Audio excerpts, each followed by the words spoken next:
Bugün 6. ayının 3. günü. Afganistan Talibanları İran devletinde payda bo'lgan yeni nasistlarni yo'qitamiz degan shuarni ko'tarib chiqibdi. Uning ustiga Amerika davlatimi tuyuqsizlam Taliban tashkiloti Taliban hukumatlarini butunlay terrorizm tizimligidan ilib tashlab o'tibdi. Bunday aytganda, xalqaro bundan keyin Afganistan Talibanlarini terrorist deb atamaydi ekan. Yaqindan buyon Afganiston va Iran chegaralarida jiddiylik paydo bo'lib, pang-pong o'qlar chiqib, ikki taraf bir-biriga o'q otadigan vaziyatlar ko'rinib o'tibdi. Iran davlati bo'lsin, Afganiston hukumatlari bo'lsin, har ikkili taraf o'zaro bir-birining chegarasiga harbiy kuchlarini o'tkazib o'tibdi.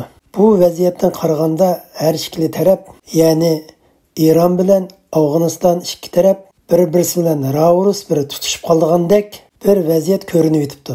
Afganiston Talibanları açık gelip şunu deydi ki, İran hükümeti olsa Amerika'nın yalakçısı. Hem de İran hükümeti Rusya'nın yeni nasizmini qo'llayotdi. Şuna biz Taliban hükümetleri İran devletine yaxshi bir ders ötüp, İran'ın yeni nasistlik ideyasını bütünley yo'qitamiz debdi.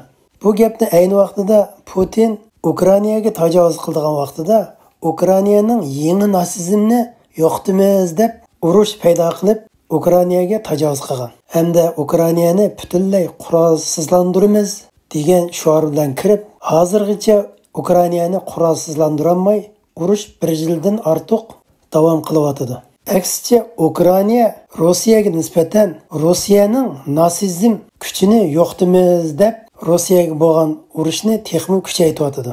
Amaliyotda xalqaro o'lcham bo'yicha qaragan chaqda Rossiya nasizm davlatiga kirdigan, ya'ni Putin boshchiligidagi hukumat nasist hukumati bo'lib hisoblanadigan. Chunki mustabid davlatlar, ya'ni Rossiya, Shimoliy Koreya, Xitoy davlati bularning hammasi mustabid davlat bo'lganligi uchun bular xalqaro o'lchami bo'yicha nasist davlati bo'lib hisoblanadigan. Ya'ni Hitler, Putin, Xi Jinping, hozirgi Iran hukumati qatorliqlarning hammasi bir qilibdiki nasistlar bo'lib hisoblanadigan.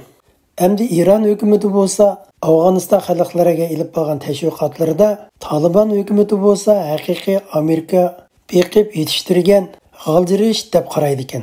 Iranning hozirgi diniy doisi Humayni Iran xalqiga safarbarlik qilib, Afg'oniston Talibanlarini butunlay yo'qitamiz deydi ekan. Yaqinqi chegara to'qinishlarida Taliban askarlari urushda xili üstünlükte bulup, İran quruqluq armiyasının yuqori darajalik bir amaldorini qo'lg'apti. Bu amaldarning ismi Muhammad Salihxon ekan. Muhammad Salihxon askar to'plab Afg'onistonga hujum qilmoqchi bo'lgan vaqtida tuyuqsiz Taliban askarlari tarafidan bostirilib kelib, bu İran quruqluq armiyasining bosh qo'mondoni Muhammad Salihxonni qo'lga olibdi. Taliban askarlari bo'lsa partizanlik urushga moyir bo'lib, 30-40 yildan buyon Rossiya, Amerika va NATO armiyasi bilan uzun yil urush ilib berib, partizanlik urushda intayin moyir bo'lib yetishgan ekan. Taliban askarlariga silishtirganda Iranning quruqluq armiyasi biroz hamvaqti bo'lib, o'ng'ayla Talibanlarning qiltiqiga tushib qoladi deb qaraldi ekan. Taliban askarlari bilan Iran askarlarining harbiy kuch tarafidan silishtirganda Iran armiyasining faqatlam uçquchisiz aeroplanları biroz ustunlikni egallaydi ekan. Boshqa jihatda bo'lsa, Taliban askarlari İran armiyasidan kuch va texnik jihatda o'xshab ketadi ekan. Har ikkili taraf bir-birini Amerikaning g'olchilari deb ayiblaydi ekan. Uning ustiga yaqindan buyon Amerika davlati Taliban hukumatini terrorizm tizimligidan o'chirib o'tibdi. Ayni chaqda 11-sentabr voqeasi yuz bergandan keyin Amerika davlati hozirga qadar Talibanlarni dunyodagi terrorizmning o'g'isi deb qaraydi ekan. Lekin tuyuqsiz yaqindan buyon Amerika davlati Talibanlarni terrorizm tizimligidan o'chirib etishi bu Iran, Rossiya, Xitoylarni hayron qoldirgan gap. Iran davlati bo'lsa, butun kuchi bilan Xitoyning hamkorlashida Ironda yasab chiqqan uçquchisiz aeroplanlarni butunlay Rossiyaga uzluksiz yetkazib berib, endi tuyuqsiz Taliban askarlari tarafidan tayoq tegib ketib qolganligini faqat o'ylamabdi ekan.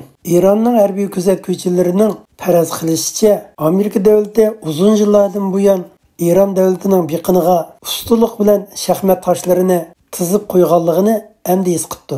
Bunda bo'lishiga sabab Amerika davlati tuyuqsiz Afg'onistonda chekinib qochib ketishi hamda Amerikaning nurg'unlagan ilg'or qurollari, aeroplan, tanka, zambirak, necha ming tonna o'q-dori, harbiy aslahalarni ilib ketishga ulgurmay tashlaytib ketgandek bo'lgan ko'rinishning javobi endi bilinib yetibdi. Kuzatuvchilarning faraz qilishicha, undan keyin Afg'onistonda urush bo'lsa, cho'qim yoki Rossiya bilan, yoki Xitoy bilan, yoki Iran bilan urush ib boradi deb oldin faraz qilganligi uchun Amerika davlati Afg'onistonga nurg'unlagan harbiy aslahalarni qoldirib ketibdi ekan. Buning javobi endi ko'rinyotidi deb qaraydi ekan.